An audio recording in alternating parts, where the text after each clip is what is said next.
Friend Crush. I'm your host, Amber Akilla, DJ, creative consultant, etc., etc. This is my podcast where I talk about stuff and things, cute, chaotic, and critical thinking. You can follow me on Instagram, Twitter, Spotify, SoundCloud, TikTok at Amber Akilla. And the meme page for this podcast is at friend.crush on Instagram. I hope everybody is doing well. By the time this episode comes out, we'll be in 2022, which is so wild because 2 years have passed of this panini. I mean, I don't really feel like I understood time before. I definitely don't now. If anything, time is just a flat circle to me and we're just darting around. I'm just lounging about, really, by the beach. You know, everyone's experience of the last 2 years is going to be different according to where you live, your own personal circumstances. So I hope wherever you are that you're doing the best that you can, as best as you can, basically. For me, I think the first year was the hardest, just not knowing if and when I could go back. I mean, I still don't really know, but I've definitely come to terms with it. And I had a lot of things going on in my personal life, obviously business-wise as well. I wasn't able to do a lot of work. I still get requests for work in China that I can't do because I have to physically be there. Some work I can do remotely. And yeah, I mean, in spite of all of the things I wasn't able to do, I definitely consider myself very lucky that I was able to take so much time to work on myself and my own healing, self-reflection in a way that I just don't think I would have been able to do if I had still been in Shanghai and in that environment and just like business as usual.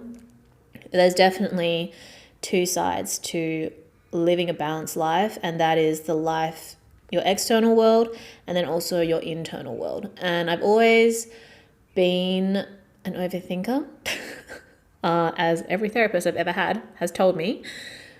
And I've always kind of had a tendency to over-intellectualize a lot of things, maybe, or to kind of think that thinking is the same as doing or processing, but not necessarily. You know, I think I can think about how to put things into words, but that doesn't mean that I've actually processed what I've been through. So I think the last 2 years definitely allowed me to do more of that.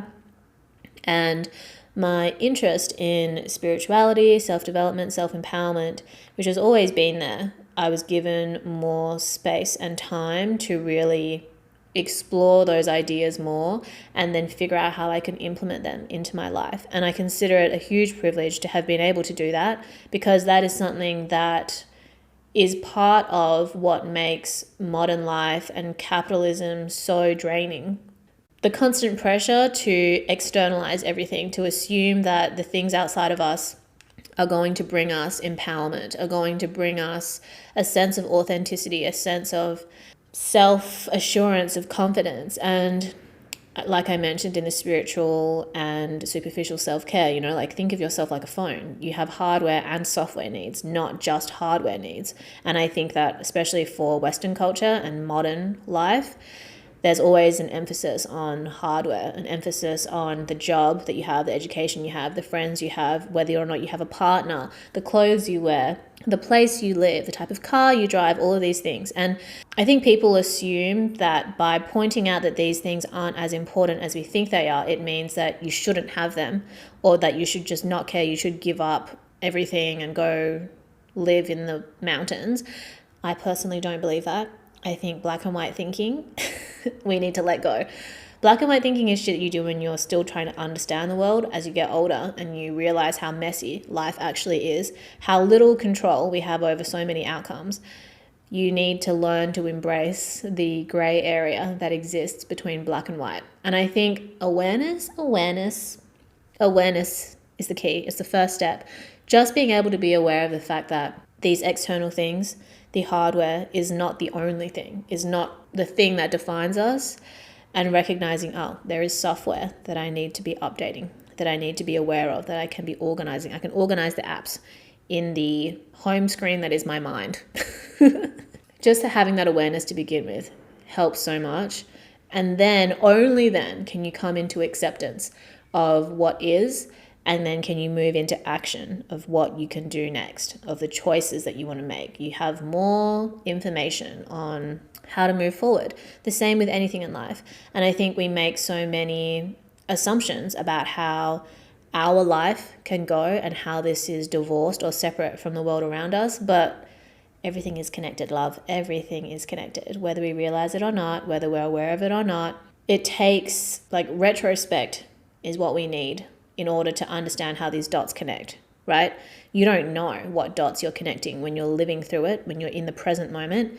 But one day you'll stop and you'll reflect and you'll think, okay, yeah, I can see why this led to that, which led to this, which led to that. And I learned this and I fucked up that and this was great and now I'm here.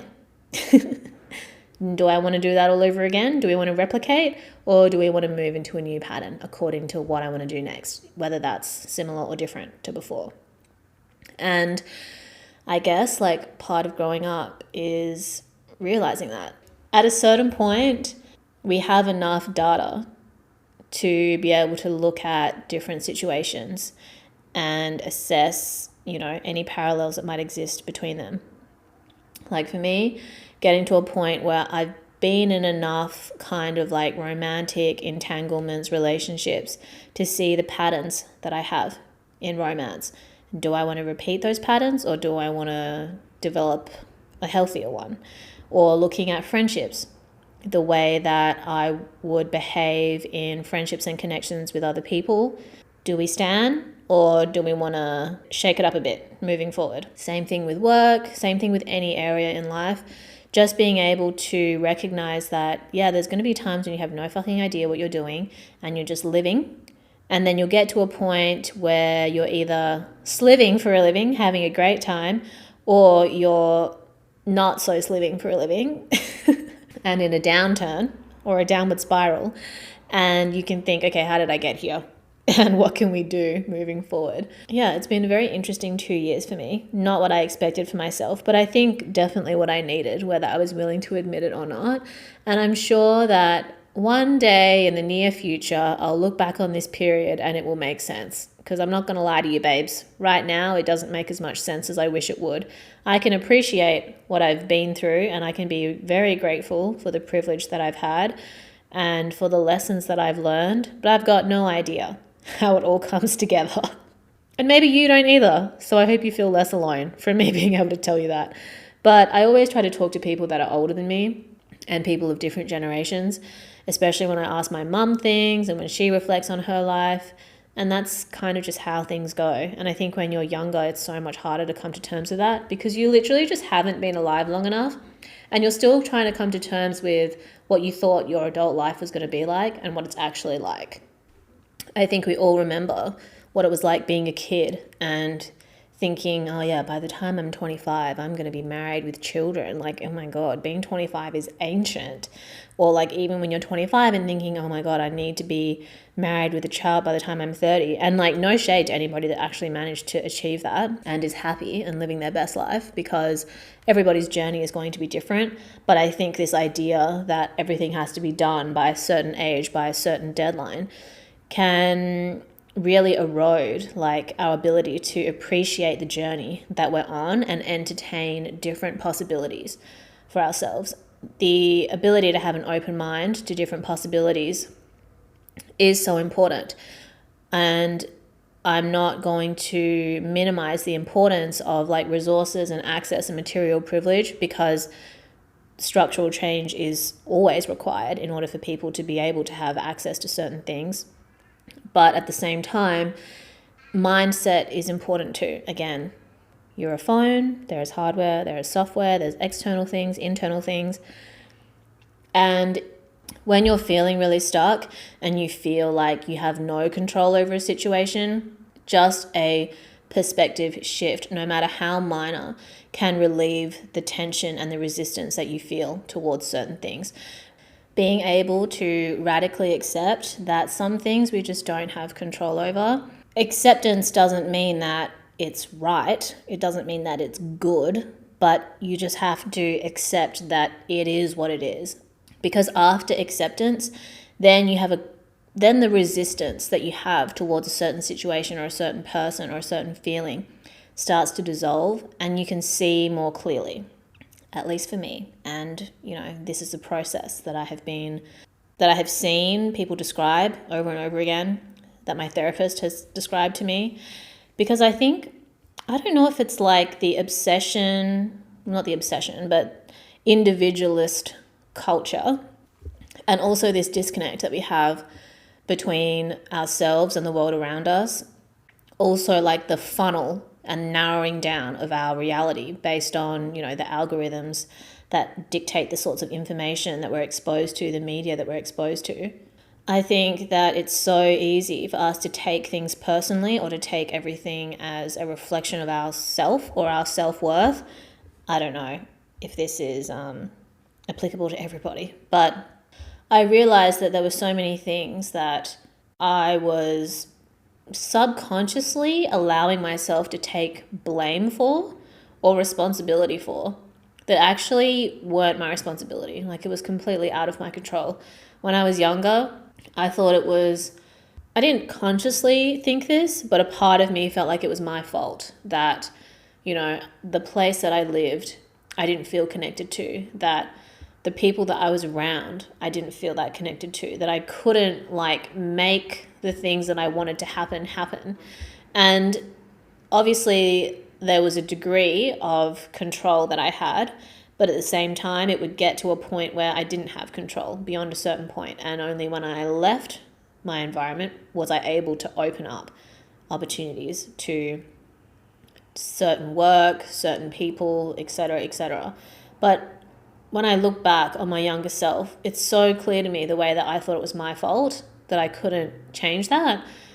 Even in 2020, when I got stuck in Perth, I was like, this is my fault. How do I fix this? How do I manifest my way? How do I will my way out of this? And it's like, I don't control the COVID germs in the air. I don't control the government. So all I was left with was, okay, I just have to accept that this is my situation. And I had so much resistance around it, obviously, because I was like, why am I here? And I missed my friends. I was losing work opportunities, but I still had a lot of things to be grateful for, being able to spend time with my family. I had a lot of personal shit that needed to be sorted through that was directly, indirectly affecting me. And without radical acceptance coming from within me, I wouldn't have gotten to a point a year later where I had done so much self-work, where I feel like I've healed so many things or worked through so many things that I didn't realize were holding me back in some ways, or were not allowing me to develop real clarity around how I could move forward in certain ways. It's all a little bit abstract. I don't really know how to put words to it. But nobody was going to be able to fix the way that I saw my situation but me. I could still be in that mental state that I was a year ago. And I think sometimes I would underestimate the importance of a perspective shift in order to just get on with it, in order to just figure out what the fuck I could do. And sometimes you need to take a certain amount of time of wallowing in your own despair until you just get sick of yourself and you're like, okay, I'm done. I can't do this any longer. I can't wonder when I'm going to leave. I can't keep planning for a date that I have no influence over. All I can do is figure out what I can do in this moment, in this week, in this month for myself, in a way that is conducive to my interests or my best interests, and go from there. Being able to be adaptable instead of just being so fixated on something that is not in your current reality. And when it comes to relationships with other people, whether it's friendship or romantic, a huge thing that I learned was that not everybody has the same threshold as you for whether it's pain, joy, pleasure. Not everybody has the same rock bottom as you. At different times in your life, there's going to be lows. And if we don't learn to accept that, well, we're going to be surprised every time shit hits the fan and we're like, oh no, why isn't my life perfect? It's like, this is just life. Like being able to just lean into it and then think, okay, what can I do next? Like all the people that I really respect and look up to are able to handle crisis and stress points with a level of grace and like stoicism, or they're able to like piece themselves back together after the initial shock that comes with something not going the way that they planned.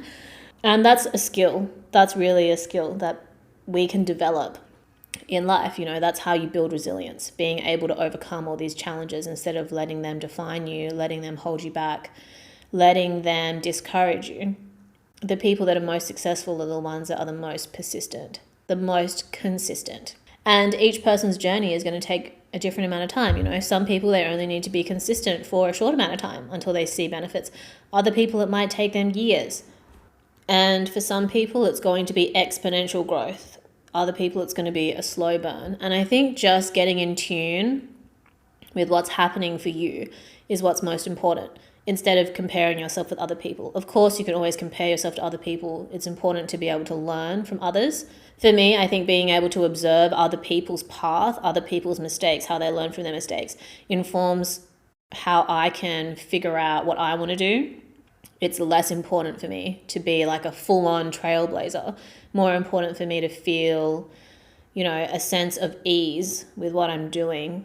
Not because it has to be easy, but because it needs to be like true to me.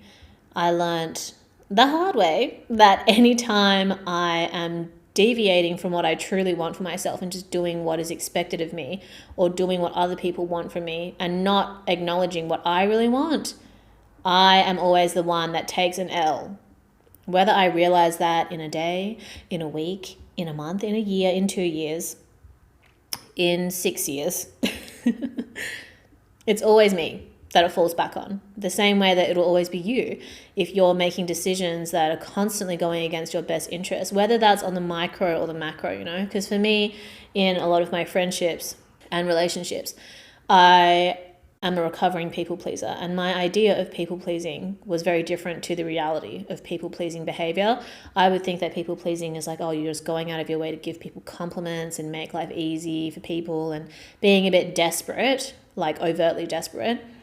But people pleasing can be a very subtle dynamic. It's like minimizing what you want and what you need in order to make other people comfortable at your own expense. And it can be really subtle, but those subtle little things build up over time. So for me, being able to recognize that, okay, I don't have to make myself available to everybody all the time. Just because somebody needs me doesn't mean that I am able to be there for them.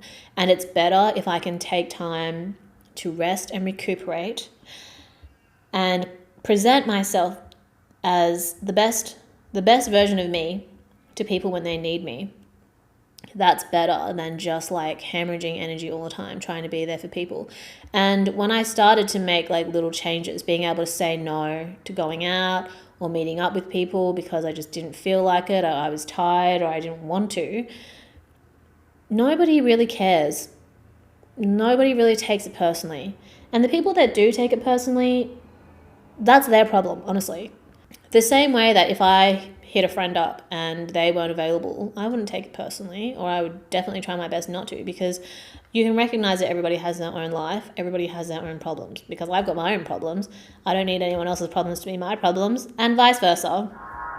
Becoming more aware of the difference between listening to my intuition and listening to my insecurities was also a huge thing for me, because I feel like, you know, hyper-individualist, consumerist culture definitely fractures our relationship and our connection with ourselves, our connection with each other, and our connection to the world around us and our innate humanity. Humans are treated like machines under capitalism, this idea that you're just here to produce and then just here to consume, but you are connected to the world around you. You're part of the universe, and your intuition, everybody has it, but not everybody is connected with it as well as they could be, and that's expected. It doesn't make you a bad person because you're not connected to your intuition, because it is simply by design that you become divorced from it in order to be a more efficient worker, in order to be easier to manipulate through certain media and advertising,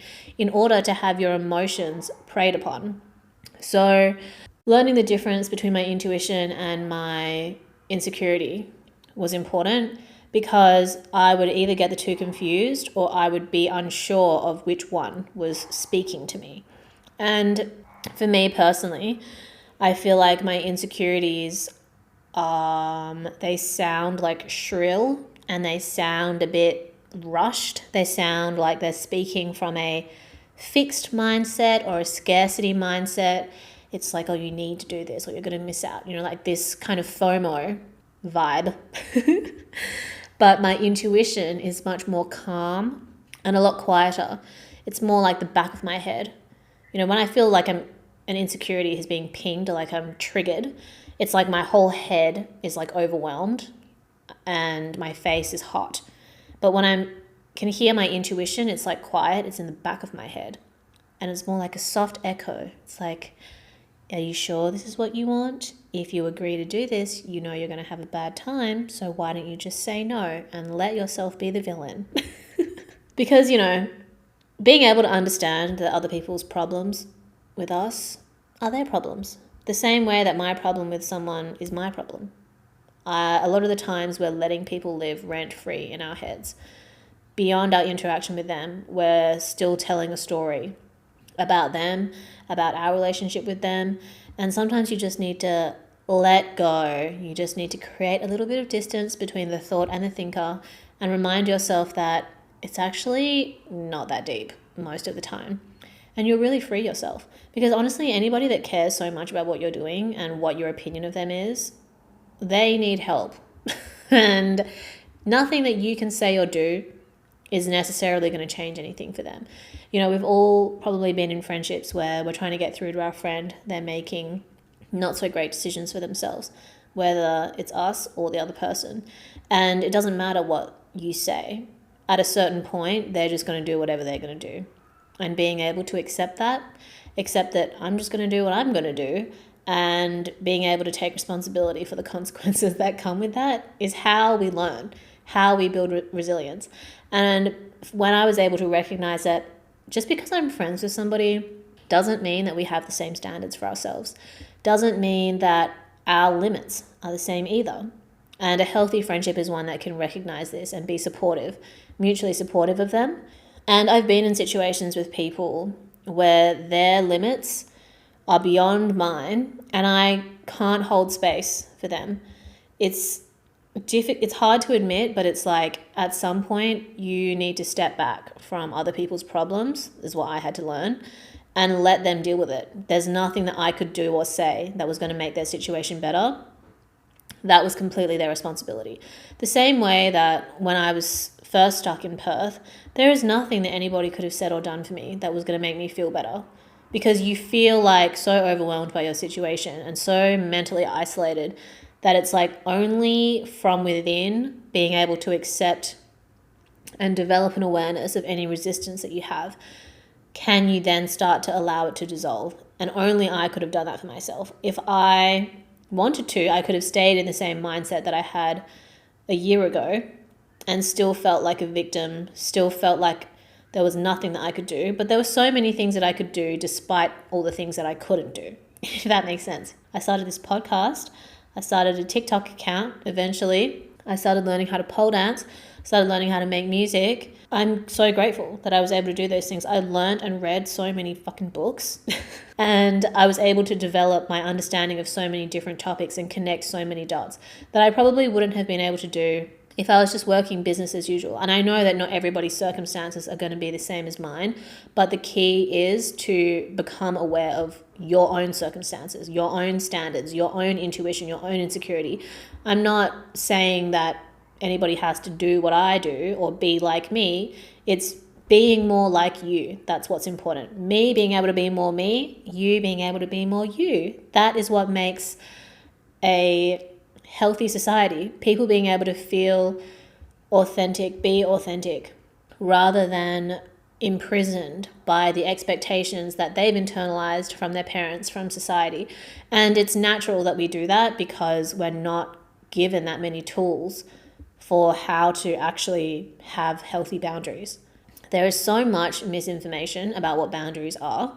I feel like for me, I used to think that having boundaries and being able to prioritize yourself, quote unquote, meant that you had to have this like false sense of superiority. Like, oh, I'm better and I'm above everybody because I prioritize myself.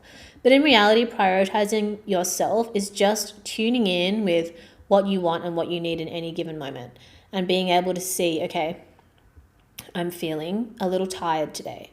And what I planned on getting done, I might not be able to get done, but I can do this little bit and then set myself up for tomorrow. I'm feeling a bit hungry. I'm going to have a snack so that I have enough energy to get on this call that's in 15 minutes. I'm feeling a little antisocial. My friend is asking me to go out. I don't really want to go out.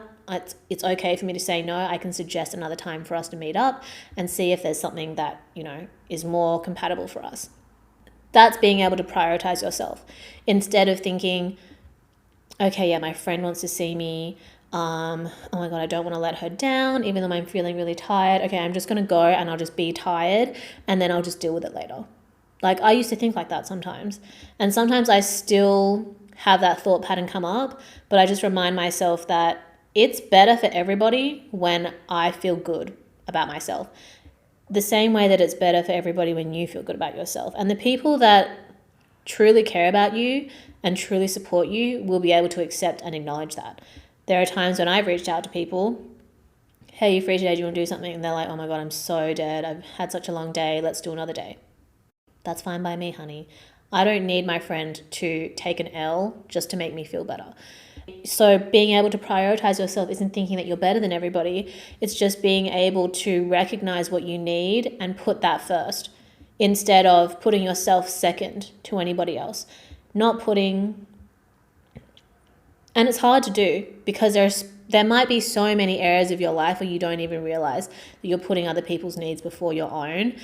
And one of the hardest things is that when you start to have boundaries and you start practicing, sometimes there's going to be people that aren't happy about it because without even consciously realizing, maybe they benefited a lot from you not having boundaries.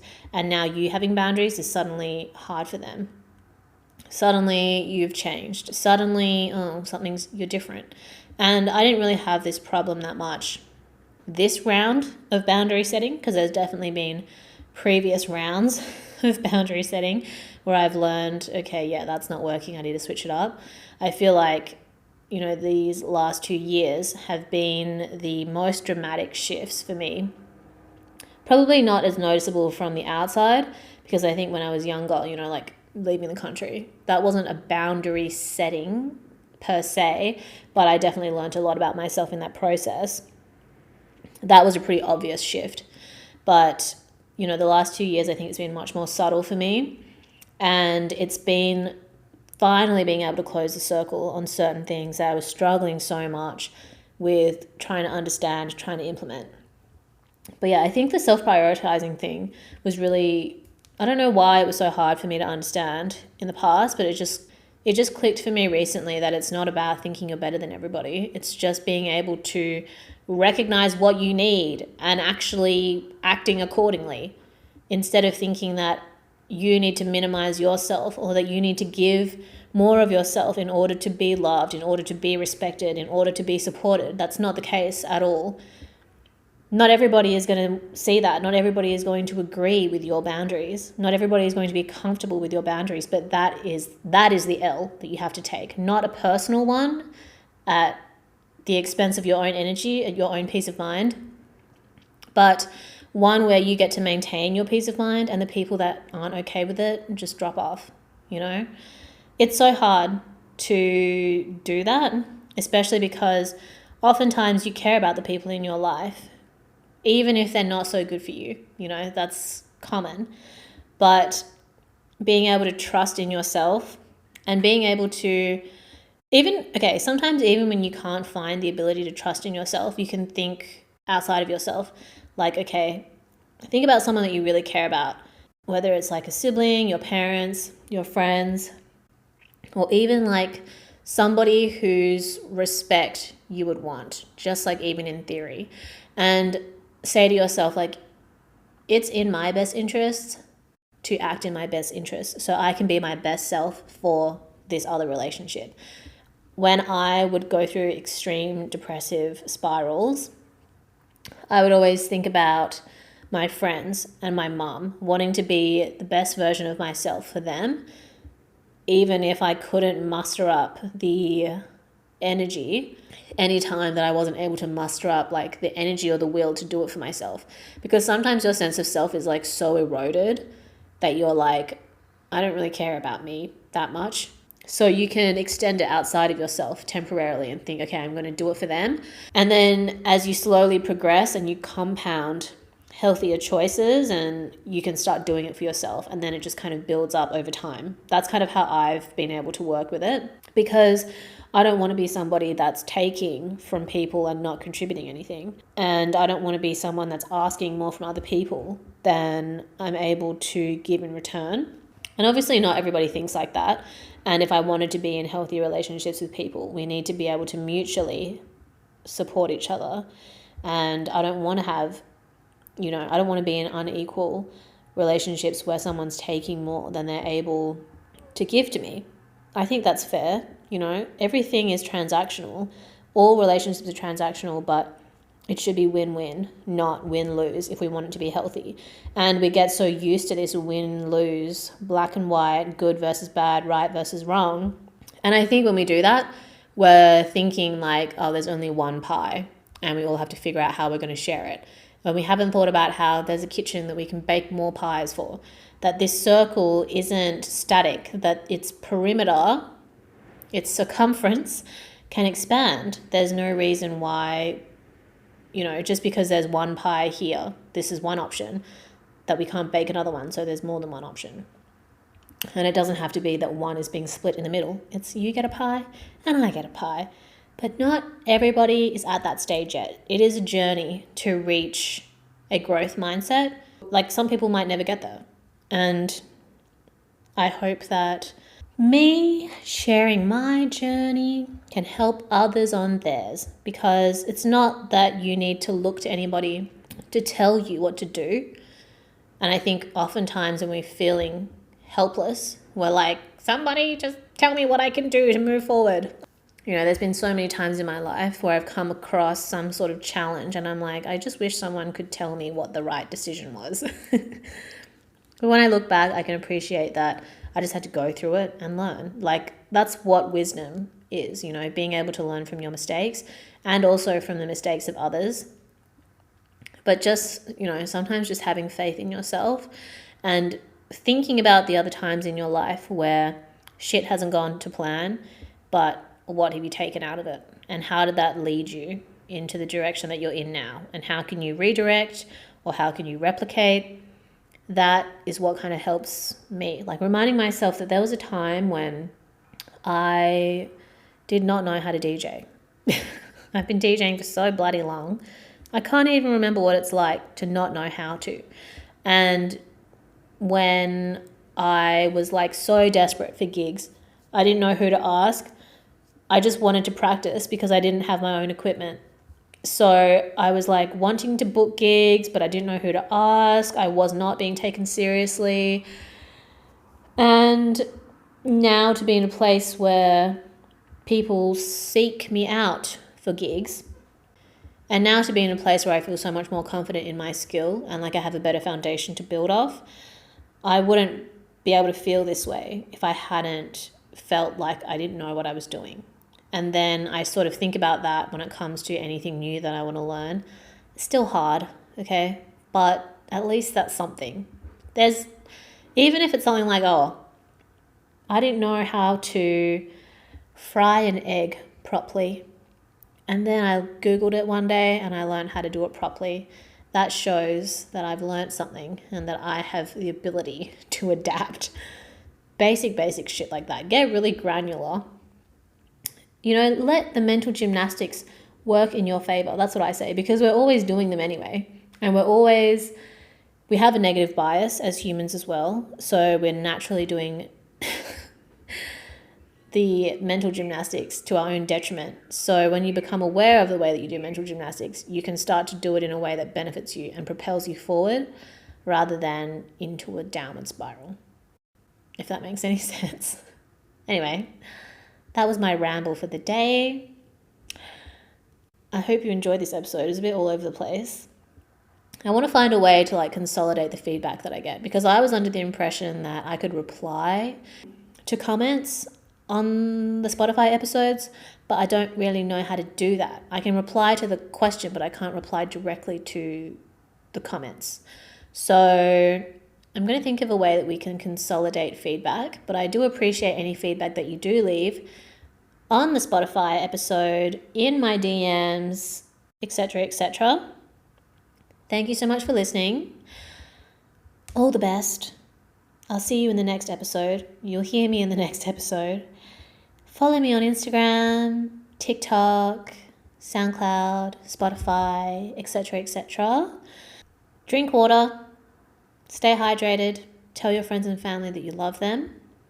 And go be a better person. Yay! Bye.